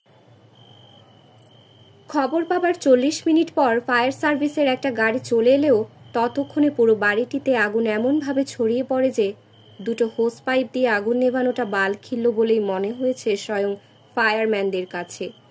বলতে গেলে সারা রাত ধরে আগুন জ্বলেছে, আর সেই দৃশ্য দাঁড়িয়ে দাঁড়িয়ে দেখেছে অল্প কিছু মানুষ। রাতকানা মেয়েটিকে বাড়ির বাইরে নিয়ে আসার কিছুক্ষণ পরই তার জ্ঞান ফেরে। সে যা বলল তা শুনে এসপি মনোয়ার এবং থানার ওসি হতভম্ব। তাদের সামনে দিয়ে তাদের চোখে ধুলো দিয়ে রীতিমতো বোকা বানিয়ে মুস্কান জুবেরি সটকে পড়েছে, আর তাকে পালিয়ে যেতে সাহায্য করেছে স্বয়ং পুলিশ। থানার যে গাড়িটা করে মিসেস জুবেরিকে হাসপাতালে নিয়ে যাওয়া হয়েছিল, সেই গাড়ির ড্রাইভার আধ ঘন্টা পরে সে জানায় কি ঘটনা ঘটে গেছে। মনোয়ার হোসেন সব শুনে হতবাক হয়ে থাকে বেশ কয়েক মিনিট। আগুনে পুড়ে ঝলসে যাওয়া একজন মহিলা কিভাবে এটা করতে পারল? তার তো বেঁচে থাকা নিয়েই সন্দেহ ছিল। ড্রাইভার অবশ্য জানতো না পোড়া মেয়েটি মুস্কান জুবেরি। এসপি আর ওসি যখন তাকে এটা বলল, সে চুপ মেরে গেল। পুরো ব্যাপারটাই পুলিশের কাছে রহস্যময়। তারা এর কোনো ব্যাখ্যা খুঁজে পেল না। মুস্কান জুবেরি কিভাবে আগুনে পোড়ার ধোঁকা দিতে পারল সেটা মাথায় ঢুকছে না। রাত 2টোর দিকে ব্যর্থ মনোরথে নিজের কোয়ার্টারে ফিরে আসে এসপি, আর সুন্দরপুরের ওসি তার লোকজন নিয়ে নেমে পড়ে বাড়িটার আশেপাশে তল্লাশির কাজে। দুজন কনস্টেবলকে মেইন গেটে পাহারায় বসিয়ে দেয়। দোতলা বাড়িটি ভেতর থেকে ভেঙে পড়লেও সম্মুখ ভাগটি এখনো দাঁড়িয়েছিল। আগুনের শিখা নিভে গেলেও ছাইচাপা আগুন জ্বলেছে ভোর পর্যন্ত। ভোরের আজান যখন ভেসে আসছিল দূরের কোনো মসজিদ থেকে, তখনই একটা ঘটনা ঘটে বাড়ির পেছনে বাগানে। ওই সময় পুলিশের লোকজন জোরপুকুর পাড়ের পাশে জলাশয়ের মধ্যে কুমিরগুলো খুঁজে পেয়েছে মাত্র। বিশাল জলাশয়ের একটি অংশ কাঁটাতারের বেড়া দিয়ে আলাদা করা, তার মধ্যেই বিচরণ করতে দেখে বেশ কয়েকটি কুমিরের বাচ্চাকে। এটা নিয়ে সবাই যখন ব্যস্ত, ঠিক তখনই এক কনস্টেবল চিৎকার করে ওঠে বাড়ির পেছনে থাকা ঔষধি বাগান থেকে। ওসি নিজে পরিমরি করে তার লোকজন নিয়ে ছুটে যায় সেখানে। তারা গিয়ে দেখতে পায় বাগানের একটা ঝোপের আড়ালে ঘাসের উপরে ভারী কম্বলে ঢাকা একটি লাশ। মুখটা দেখে ওসি চিনতে পারে এটা নূরে সফা। তার শরীরে আঘাতের কোনো চিহ্নই নেই, একেবারে অক্ষত, যেন ঘুমিয়ে আছে। এসআই আনোয়ারি প্রথম খেয়াল করে সফার বুক ওঠানামা করছে মৃদু। সঙ্গে সঙ্গে ডিবির এই কর্মকর্তাকে পুলিশের গাড়িতে করে নিয়ে যাওয়া হয় সদর হাসপাতালে। এসপিকে ঘুম থেকে জাগিয়ে ফোন করে ঘটনা জানানো হয়। কথাটা শুনে মনোয়ার হোসেন যতটা না বিস্মিত হয়, তার চেয়েও বেশি হাঁফ ছেড়ে বাঁচে। তাহলে নূরে সফা আগুনে পুড়ে মারা যায়নি, তাকে জীবিত উদ্ধারের কথা বলতে হবে এখন, আর এটাই তাদের মুখ কিছুটা রক্ষা করবে। সঙ্গে সঙ্গে ওসিকে ব্যাপারটা বুঝিয়ে বলে দেয় এসপি। ওসি ওইটাই চাইছিল, তাকেও তো কিছু করে দেখাতে হবে। মুস্কান জুবেরি তাদের সামনে দিয়ে তাদেরই সহায়তায় পালিয়ে গেছে, এই ব্যর্থতা ঢেকে ফেলতে হবে। সুতরাং পুলিশ তাদের রিপোর্টে জানালো সফাকে নিচতলার বাড়ির ভেতর থেকে অক্ষত উদ্ধার করা হয়েছে। এ কাজ করতে গিয়ে ওসি আর এসআই আনোয়ার জীবনের ঝুঁকি নিতেও কুণ্ঠিত ছিল না। স্বয়ং এসপি সাহেবের যোগ্য নেতৃত্বে এটা করা হয়। পরদিন সকালে সুন্দরপুরের সবাই জেনে গেল ঘটনাটি। তবে কী কারণে মুস্কান জুবেরি পালালো আর বাড়িটা আগুনে পুড়ে গেল, সেটা নিয়ে কারোর কোনো স্পষ্ট ধারণা নেই। এক একজন মনের মাধুরী মিশিয়ে গল্প বলে যেতে লাগলো। বলাই বাহুল্য গল্পগুলো মুখরোচক। তবে দূর দূরান্ত থেকে অনেক মানুষ এসে যখন দেখতে পেল রবীন্দ্রনাথ বন্ধ, তখন অবাক হয়ে একে ওকে জিজ্ঞেস করেও আসল কারণটা জানতে পারল না। ওই হোটেল আর জীবনেও খুলব না, বুঝলেন? মেজাজের সাথে কথাটা বলল রবীন্দ্রনাথের উল্টো দিকের টং দোকানি রহমান মিয়া। কেন, কি হয়েছে? একজন ভদ্রলোক উৎসুক হয়ে জানতে চাইল। আরে হ্যাঁ, কি আমারে কইয়া গেছে কেন বন্ধ কইরা দিছে? ঝাঁজের সাথে জবাব দিল রহমান। দুজন ভদ্রলোক হতাশ হয়ে ফিরে গেল রাস্তার ওপারে পার্ক করা গাড়ির কাছে।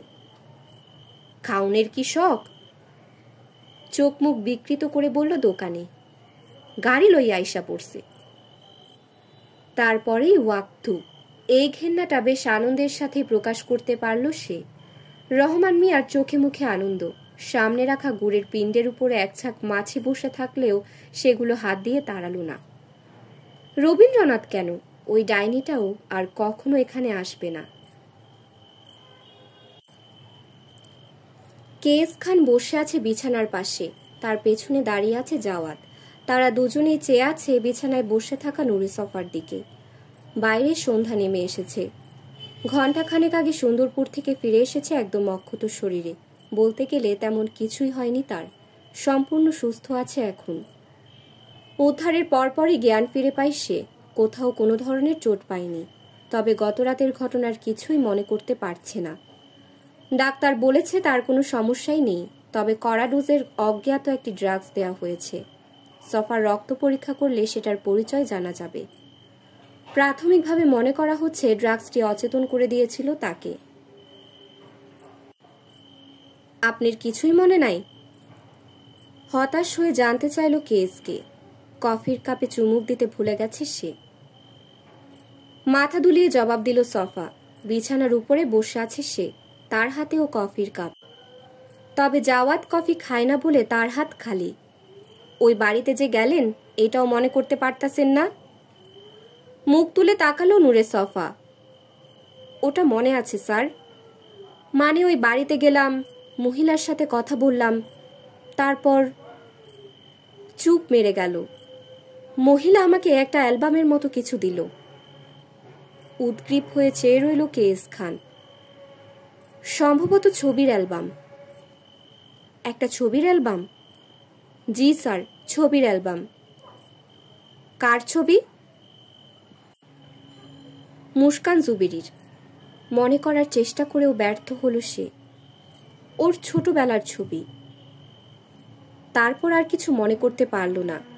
দীর্ঘশ্বাস ফেলল কেএসকে। সে বুঝতে পারছে সফার অবস্থা। একটা বইয়ে পড়েছিলাম, এক ধরনের ড্রাগস আছে। এইটা যে যার উপরে অ্যাপ্লাই করা হয় তার মেমোরি লস হইয়া যায়। টেম্পোরারি মেমোরি পুরা ইরেজ কইরা দেয়। এই জন্য ড্রাগসটা কাজ শুরু করার কয়েক মিনিট আগে থেইকা যে মেমোরি আছে তাও নষ্ট হইয়া যায়। একটু থেমে আবার বলল সে, সব স্মৃতিই টেম্পোরারি মেমোরিতে থাকে, তারপর সেটা পার্মানেন্ট মেমোরিতে চইলা যায়। বুঝলেন? সফা অবাক হলো। ডিবির ইনভেস্টিগেটর এইসব কথা কি করে জানে? এগুলো সব বই পইরা জানছি, শিশু সুলভ হাসি দিয়ে বলল কেএস খান। কিন্তু স্যার, বলল নূরে সফা, যতটুকু মনে পড়ছে আমি ওখানে কোনো কিছুই খাইনি।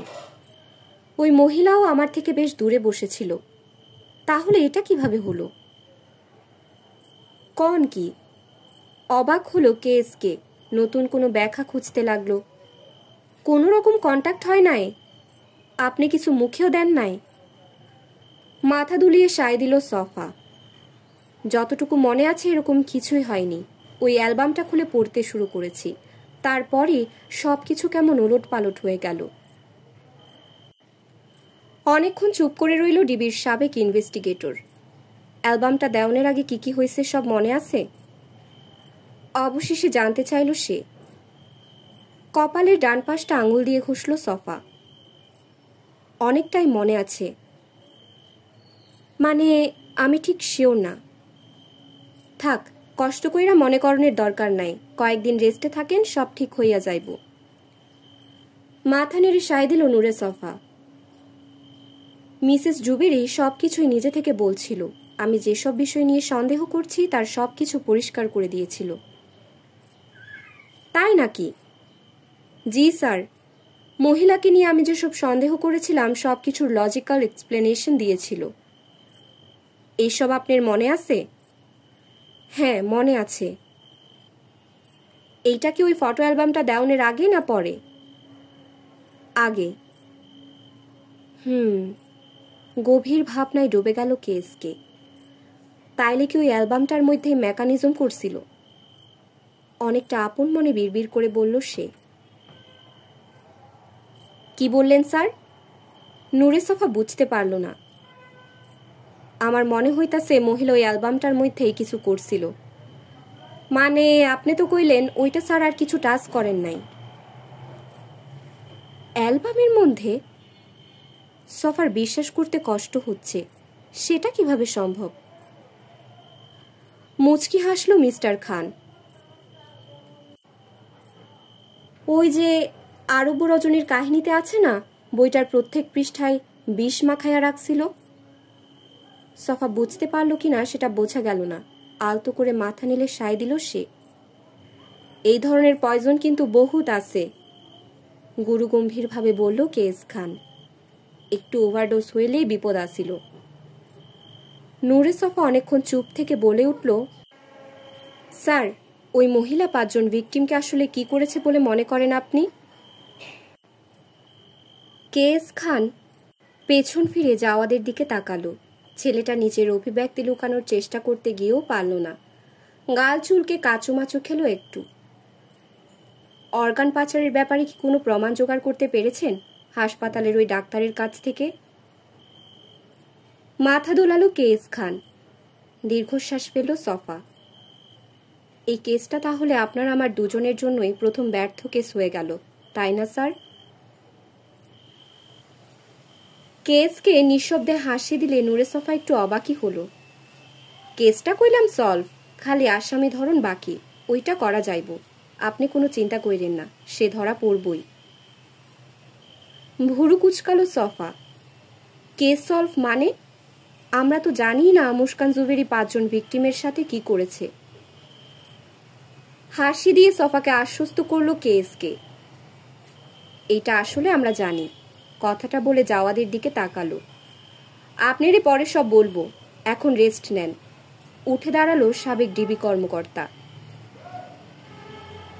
আপনি জানেন?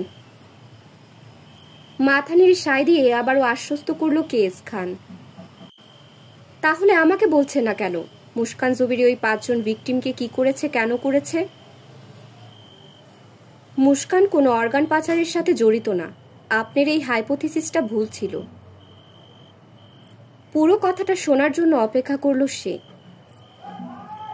মহিলা তার ভিকটিমদের শরীরের একটা অর্গান খাইয়া ফেলত। কি? কথাটা শুনে ভিড়মি খেল সফা। এরকম একজন রুচিবান মহিলা এটা কেন করবে? অবিশ্বাসে বলে উঠল সে। সফা যে আন্দিজের ঘটনাটা জানে না সেটা বুঝতে পারল। এই লম্বা গল্পটা এখন না বলে সরাসরি আসল প্রসঙ্গে চলে গেল। কারণ খুব কঠিন এক সিচুয়েশনে পইরা বাই অ্যাক্সিডেন্ট সে ইনভেন্ট করছে মানুষের শরীরে একটা বিশেষ একটা অঙ্গ খাইলে যৌবন ধইরা রাখা যায়। বিস্ময়ে চেয়ে রইল সফা। এটা তো পুরোপুরি আজগুবি কথা। মেনে নিতে না পেরে বলে উঠল, কুসংস্কার ছাড়া আর কিছুই না, বিকৃত মস্তিষ্কের কাজ কারবার। কেসকে কিছুই বলল না। আপনি এটা বিশ্বাস করেন স্যার? দেখেন, আমি হইলাম যুক্তির মানুষ। যুক্তি ছাড়া কিছু বিশ্বাস করি না। যা দেখি নাই 2 নয়নে তা মানি না গুরুর বচনে। আমিও স্যার। এইসব আজগুবি ফালতু কথা কে বলেছে? ওই ডাক্তার আসকার ইবনে সাইদ। ওকে আমি এমন শিক্ষা দেব? দাঁতে দাঁত চেপে রাখলো সফা। আমাদের সাথে রসিকতা? এসব কথা বলে ওই ডাক্তার আসলে অর্গান পাচারের ব্যাপারটা আড়াল করতে চাইছে স্যার। গাল চুলকালো কেসকে। অবিশ্বাসে চেয়ে রইল সফা। সে জানে কেস খানের এই ভঙ্গিটির অর্থ কি। আপনি এই উদ্ভট গল্পটা বিশ্বাস করেন? কয়েক মুহূর্ত চুপ করে থেকে বলল, আমি কি বিশ্বাস করি না করি সেইটা বলার আগে আমার একটা কথা বলেন। আপনি তো মহিলার সামনে থেকে দেখছেন, বলেন তো ওর বয়স কত হইতে পারে? একটু ভেবে নিল সফা। কত হবে? 30, বড়জোর 35। এর বেশি হবে না, আমি নিশ্চিত। অবশ্য মহিলাকে দেখলে যদি আরো কম বয়সী মনে হয় তাহলেও দোষ দেয়া যাবে না। দীর্ঘশ্বাস ফেলল কেস খান। মুস্কান জুবেরির বর্তমান বয়স 66। সফার মনে হলো তার সাথে মশকরা করা হচ্ছে। 66 মানে? 60 + 6। সুন্দরপুরের এমপি আসাদুল্লাহ সারাদিন এতটা ব্যস্ত ছিল যে নিজের এলাকার খবর নিতে পারেনি। রাজনীতি এমনিতেই ব্যস্ততম একটি পেশা। তার উপরে ক্ষমতাসীন দলের এমপি হলে ব্যস্ততা বেড়ে যায় কয়েক গুণ। শীতকালীন সংসদ অধিবেশন চলছে। অনেকদিন পর আজ সংসদে বসেছিল কয়েক ঘন্টা। এক সময় ঘুমিয়েও পড়েছিল। এ নিয়ে কলিগেরা হাসাহাসি করেছে। নিজ দলের এক এমপি টিটকারি মেরে বলেছে মাল টেনে এসেছে কিনা। কথাটা সে সহজভাবেই নিয়েছে, অন্তত বাহ্যিকভাবে, কিন্তু ভেতরে ভেতরে গজগজ করে উঠেছিল। হারামজাদা, আমি এখনো তোর মতো হতে পারিনি। কোথায় কি খেয়ে যেতে হয় সেটা ভালো করেই জানি। অবশ্য মুখটা এমন করে রেখেছিল যেন কি যে বলেন না ভাই টাইপের। যাই হোক, রাত 9টার পর সংসদ ভবন থেকে বের হয়ে আরেক এমপির বাসায় গিয়ে মাল অবশ্য ঠিকই টেনেছে। সেটা আর এমন কি, সবাই তা করে। কেউ স্বীকার করে, কেউ করে ভণ্ডামি। রাত 12টার পর ফাঁকা অ্যাপার্টমেন্টে ফিরে মেজাজটাই বিগড়ে গেল। সারাদিন এত কাজ করার পর যদি শূন্য বাড়িতে ফিরে আসতে হয় তাহলে এত সব কিসের জন্য করছে? তার বউ বাচ্চারা মনে করে এই দেশে মানুষ থাকে না। কানাডার নিশ্চিন্ত জীবনযাপন করে ওরা। এজন্য অবশ্য ওদেরকে খুব বেশি দোষও দেয়া যায় না। 1-11 আগে ভাগে সে নিজেই পরিস্থিতি আঁচ করতে পেরে অন্য অনেকের মতো বউ বাচ্চাকে ওখানে পাঠিয়ে দেয়।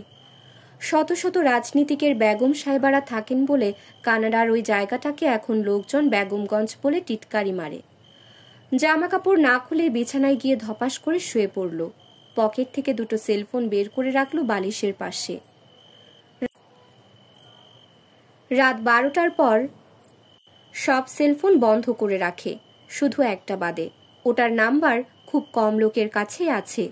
যাদের কাছে আছে তাদের কাণ্ডজ্ঞান অত নিচে কখনো নামবে না যে রাত বিরাতে অদরকারে কম দরকারে ফোন করে প্রাইভেট লাইফে বিঘ্ন ঘটাবে। চোখ বন্ধ করে পড়ে থাকলো কয়েক মুহূর্ত। টের পেল মাথাটা খুব ধরে আসছে। সে জানে যথেষ্ট মদ পেটে না গেলে তার এরকম হয়।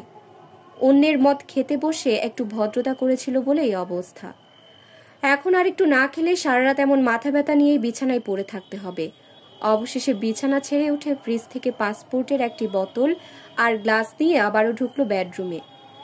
বিছানার পাশে সোফায় বসে কিছুটা পানিও ঢেলে ঢক ঢক করে পান করলো। বোতলটা রাখলো সোফার পাশে মেঝেতে। কয়েক মুহূর্তের মধ্যেই অসুধের মতো কাজ করলো যেন। মাথা ব্যথাটা চলে গেল পুরোপুরি। আর একটু পান করার লোভ সামলাতে পারল না। বেশি খেলে তার খুব একটা সমস্যা হয় না, কম খেলেই যত বিপত্তি। মাথা ব্যথা কেটে যাবার পর সমস্ত ক্লান্তি অপসারিত হতেই মনে হলো সুন্দরপুরের খবর নেওয়া দরকার। গতকাল এসপিকে ফোন দিয়েছিল ঘটনা কি জানার জন্য, কিন্তু হারামজাদা তার ফোন ধরেনি। ওকে 1 সপ্তাহের মধ্যে ট্রান্সফার করতে হবে।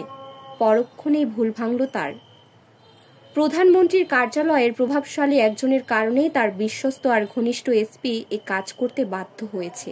এমনকি তাকেও হাত পা গুটিয়ে রাখতে হয়েছে ওই লোকের ভয়ে। নইলে মুস্কানকে সাহায্য করা তার জন্য কোনো ব্যাপারই ছিল না, বরং তার গোয়াতুর্মি আর অধৈর্যের কারণে যে দূরত্ব সৃষ্টি হয়েছে সেটা ঘোচানোর সুযোগ পাওয়া যেত মেয়েটার বিপদে সাহায্য করে।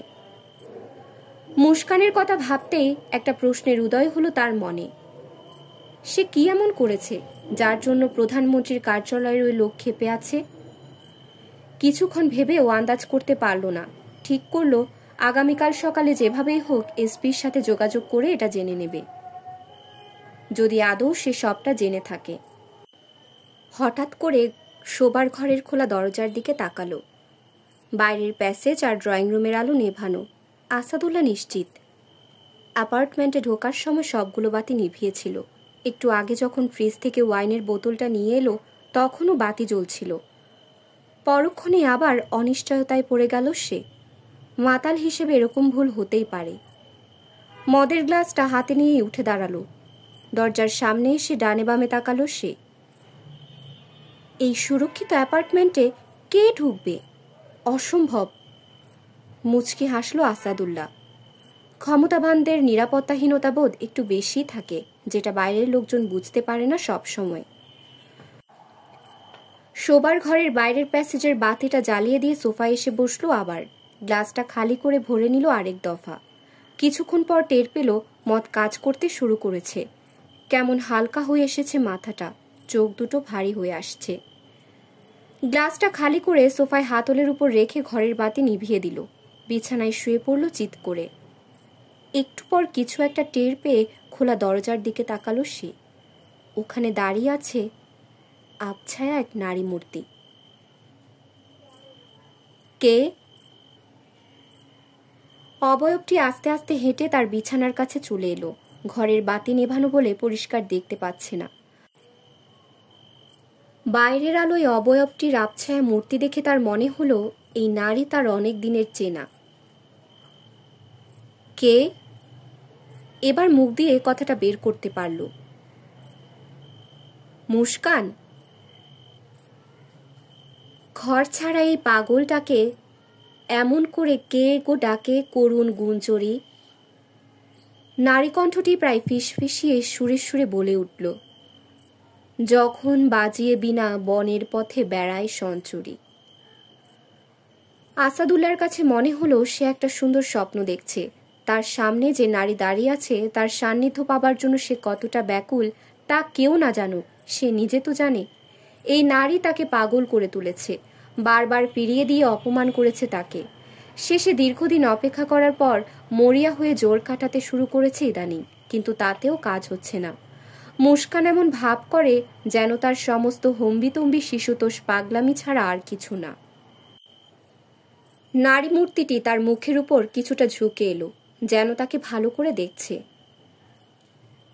আসাদুল্লাহ আবছা আবছা দেখতে পেল মুখটি। সেই রহস্য। সেই দুর্দমনীয় আকর্ষণ, প্রলুব্ধকর চাহনি। ভয় পাচ্ছ? বলে উঠল মুস্কান। দেখো, আমি তোমার ঘরে চলে এসেছি। তোমার জায়গায় আমি হলে প্রাণ খুলে গাইতাম,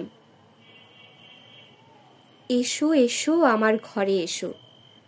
সুরে সুরে গানটা গেয়ে আচমকা থেমে গেল। তোমার কাছ থেকে অবশ্য এটা আশা করাটাও বোকামি। তুমি একটা মাথা মোটা ভার। এমপি পিটপিট করে তাকালো শুধু।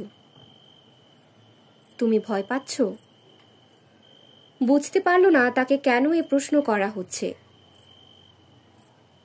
ভয় পাবার কিছু নেই, তুমি মোটেও খাওয়ার যোগ্য নও। তারপরে নিঃশব্দে হেসে উঠল সে। সেই হাসির কি অর্থ বুঝতে পারল না আসাদুল্লাহ। গভীর ঘুমে তলিয়ে যাবার সময় মুস্কানের আদর মাখা কণ্ঠটি। তুমি নিশ্চিন্তে ঘুমাও, আমি তোমাকে খাবো না। ঢাকায় আসার পরদিনই অফিসে চলে গেল নূরে সফা। ইচ্ছে করলে কয়েকটা দিন বিশ্রাম নিতে পারত, কিন্তু ব্যাচেলর মানুষের আর যাই হোক নিজের ঘরে বেশিক্ষণ থাকতে ভালো লাগে না। তাছাড়া এমন কিছু হয়নি যে বিশ্রাম নেবার দরকার আছে। অফিসে এসে কয়েকজন কলিগের সাথে দেখা করে নিজের ঘরে গিয়ে কয়েকটা পত্রিকা নিয়ে বসল। কমিশনার এলে তাকে পুরো ব্যাপারটা ব্রিফ করতে হবে। পত্রিকা খুলতেই তার সহকারী জাওয়াদ ঢুকল ঘরে। তার মধ্যে এক ধরনের অস্থিরতা দেখতে পেল সফা। স্যার, ঘটনা শুনেছেন? কি? সুন্দরপুরের এমপি মারা গেছে গত রাতে। ভুরু কুঁচকে ফেলল সে। কিভাবে মারা গেল? কোথায় মারা গেল? হার্ট অ্যাটাকে স্যার, নিজের ফ্ল্যাটে। ব্যাপারটা খুব কাকতালীয় হয়ে গেল না? পত্রিকা নামিয়ে রাখল সে। গত পরশু সুন্দরপুরে এত বড় একটা ঘটনা ঘটল, আবার গত রাতে সেই এলাকার এমপি মারা গেল। স্ট্রেঞ্জ। স্যার, দুটো ঘটনা মোটেও কাকতালীয় নয়। আমি নিশ্চিত এটা মুস্কান জুবেরির কাজ। কি? আতকে উঠল সফা। কি বলতে চাচ্ছ? ওই মহিলা ধরা পড়ার ভয়ে পালিয়ে বেড়াচ্ছে। তাছাড়া তুমি বলছো এমপি হার্ট অ্যাটাকে মারা গেছে। তাহলে মুস্কান জুবেরিকে সন্দেহ করার কারণ কি? স্যার, সন্দেহ করার যথেষ্ট কারণ আছে। খবরটা শোনার পর আমিও ভেবেছিলাম কাকতালীয় হতে পারে, কিন্তু টিভিতে নিউজটা দেখার পর বুঝলাম এটা মুস্কান জুবেরি করেছে। একটু খুলে বলবে? অধৈর্য হয়ে উঠল সফা। এমপি আসাদুল্লাহ কোথায় থাকে জানেন স্যার? না। গুলশানের একটি ফ্ল্যাটে, আর ওই ডাক্তার আসকার ইবনে সাইদও থাকেন একই অ্যাপার্টমেন্ট বিল্ডিংয়ে। মাই গড!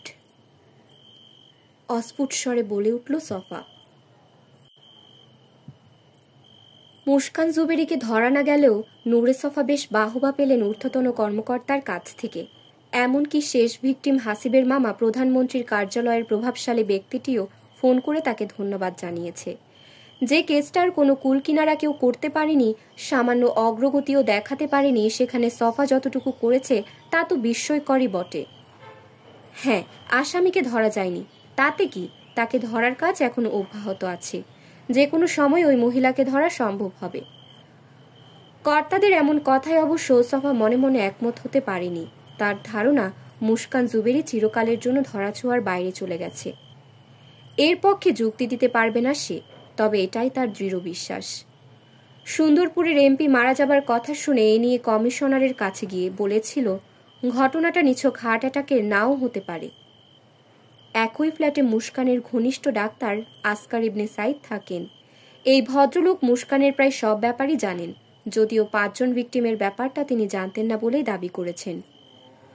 সফার কাছ থেকে এ কথা শুনে কমিশনার বলেছেন ফরেন্সিক রিপোর্টে যদি সন্দেহজনক কিছু থাকে তাহলে এটা নিয়ে তারা তদন্ত করে দেখতে পারে, কিন্তু নিছক একই ফ্ল্যাটে বসবাস করার জন্য এরকম সন্দেহ করাটা ধোপে টিকবে না। এই সন্দেহটা প্রমাণের জন্য শক্ত প্রমাণ দরকার। সফা সেই প্রমাণের জন্য অপেক্ষা করে শেষে হতাশ হয়েছে। এমপির মৃত্যুর কারণ হিসেবে ফরেন্সিক রিপোর্টে উল্লেখ করা হয়েছে অতিরিক্ত মদ্যপানকে। সেটাও আবার সরকারি দলের হস্তক্ষেপের কারণে ধামাচাপা পড়ে গেছে। সেই রিপোর্ট প্রকাশ করা তো দূরের কথা, দেখারও সুযোগ হয়নি কারোর। সফা অনেক চেষ্টা করে শুধু এটুকুই জানতে পেরেছে, সুতরাং এমপি আসাদুল্লাহর কেসটা নিয়ে এগিয়ে যাবার কোনো সুযোগ নেই। তারপরও ডাক্তার আসকার ইবনে সাইদের সঙ্গে দেখা করার জন্য গিয়েছিল, কিন্তু ব্যর্থ হয়ে ফিরে আসে। এমপি মারা যাবার পরদিনই ভদ্রলোক কি একটা কাজে আমেরিকায় চলে গেছেন, কবে ফিরবেন কেউ জানে না। বেশ কয়েকদিন হয়ে গেলেও কেস খানের সাথে তার দেখা হয়নি। এর কারণ আরেকটি কেস নিয়ে ব্যস্ত হয়ে পড়েছে ভদ্রলোক। ডাক্তারের অ্যাপার্টমেন্ট থেকে বেরিয়ে সফা ফোন দেয় সাবেক ডিবি ইনভেস্টিগেটরকে। কেসকে জানায় কয়েকদিন ব্যস্ত থাকার পর আজ বাড়িতে আছে বিশ্রাম নেবার জন্য, তার শরীর একটু খারাপ। কথাটা শুনে মুচকে হেসেছিল সে। মিস্টার খানের শরীর কবে ভালো ছিল মনে করার চেষ্টা করল, কিংবা কখনো সে তাকে বলেছে কিনা তার শরীর আজ ভালো, মনে পড়ল না। স্যার, তাহলে আমি আসছি আপনাদের বাসায়, একটু গল্প করে যাই, অনেকদিন দেখা হয় না। বলেই ফোনটা রেখে দিল সফা।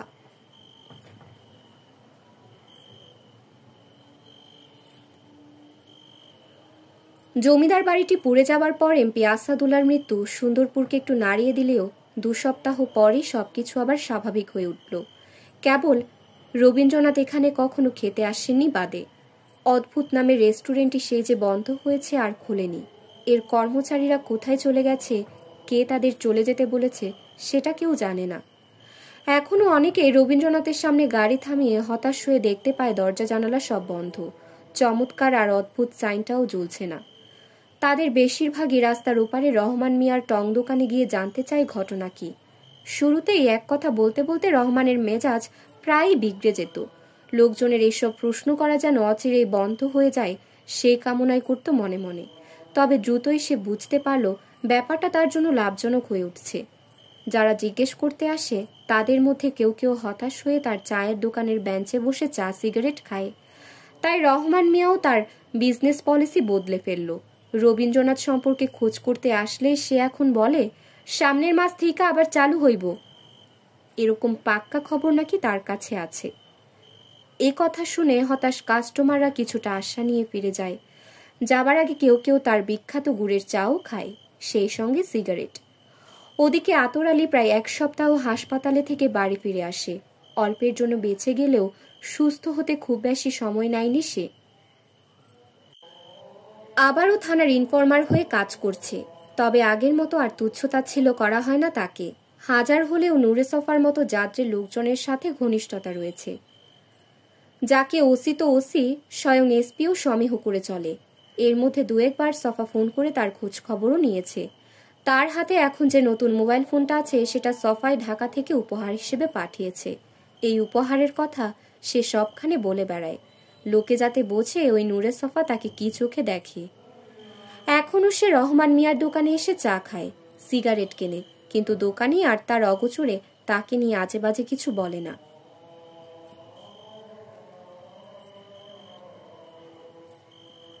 সুন্দরপুরের রমাকান্ত মাস্টার অভ্যাসবশত উঠোনে বসে সকালে রোদ পোহাচ্ছিলেন একদিন। এমন সময় পোস্ট অফিসের পিয়ন এসে তার হাতে একটা মোটা প্যাকেট দিয়ে চলে যায়। ঢাকা থেকে এসেছে পার্সেলটি। প্রেরক ময়েজ উদ্দিন খন্দকার নামের এক আইনজীবী। বিস্মিত মাস্টার ঘরে না গিয়ে উঠোনে বসে প্যাকেটটা খুলে দেখেন অলোকনাথ বসুর সম্পত্তির বেশ কিছু অংশ তাকে ট্রাস্টি করে দান করা হয়েছে। ঢাকায় গিয়ে আইনজীবীর সাথে বসে বাকি কাগজপত্র তৈরি করার জন্য তাকে অনুরোধ করে একটা চিঠিও দেয়া হয়েছে, সেই সাথে ছোট্ট একটা চিরকুট। রমাকান্ত কামার বুঝতে পারলেন ওটা কার। অলোকনাথের নাতবউ সুন্দরপুর ছেড়ে চলে যাওয়ার আগে বোবা ছেলেটার মাধ্যমে এরকম হাতের লেখা চিরকুট পাঠিয়ে তাকে জমিদার বাড়িতে ডেকে নিয়ে গেছিল। মহিলার কাছ থেকে প্রস্তাবটা শুনে ভিড়মি খেয়েছিলেন মাস্টার। এত বড় সহায় সম্পত্তি হুট করে তার মতো একজনের কাছে কেন দিতে চাইছে? তার সাথে তো মিসেস জুবেরির কখনো কথাই হয়নি। সুন্দরপুরে আসার পর মহিলা 2-1 বার লোক পাঠিয়ে দেখা করতে বলেছিল, তিনি যাননি। প্রস্তাবটা শোনার পর অনেকক্ষণ চুপ থাকেন মাস্টার। কিছুটা ভয়ও পেয়েছিলেন, আর এ কথাটা মিসেস জুবেরির কাছে অকপটে বলেও ছিলেন তিনি। ভদ্রমহিলা তাকে আশ্বস্ত করে বলেছিল এমপি আসাদুল্লাহকে নিয়ে তিনি যেন কোনো দুর্ভাবনায় না থাকেন। তাকে সামান্য পরিমাণ ক্ষতি করার মতো অবস্থায়ও থাকবে না ওই এমপি। মহিলার কথা অক্ষরে অক্ষরে সত্যি হয়েছে। গভীর করে দম নিয়ে চিরকুটটায় চোখ বুলালেন তিনি। খুব বেশি কথা লেখা নেই সেখানে। সম্পত্তি খারাপ মানুষের হাতে পড়লে দশের ক্ষতি দেশের ক্ষতি, ভালো মানুষের হাতে পড়লে মহৎ কিছুর জন্ম হয়। আপনি এ সম্পত্তি নিয়ে কি করবেন সে নিয়ে আমার মধ্যে কোনো সংশয় নেই। শুধু একটা ছোট্ট অনুরোধ, রবীন্দ্রনাথকে চমৎকার একটি লাইব্রেরি বানাবেন। বইয়ের চেয়ে শক্তিশালী খাবার এখন পর্যন্ত আবিষ্কার হয়নি। ওই লাইব্রেরিটা যদি রবীন্দ্রনাথের নামে হয় তাহলে আমি ভীষণ খুশি হব। একটা কথা মনে রাখবেন, এটা আমি আপনাকে দেইনি। রাশেদ জুবেরি তার জীবন বাঁচানোর জন্য আপনার কাছে চিরটা কালই কৃতজ্ঞ ছিল। সে হয়তো মুখ ফুটে সেটা কখনো বলতে পারেনি। ভালো থাকবেন। রমাকান্ত কামার শীতের নরম রোদে অনেকক্ষণ চুপচাপ বসে রইলেন। তার ঘোলাটে দু চোখে জল জল করে ভেসে উঠল একটি দৃশ্য। ছোট ছোট ছেলেমেয়েরা বুকে বই খাতা জড়িয়ে দৌড়ে যাচ্ছে একটি স্কুলের দিকে। লাইব্রেরিতে মৌন পাঠকের দল ডুব মেরে আছে অন্য এক জগতে।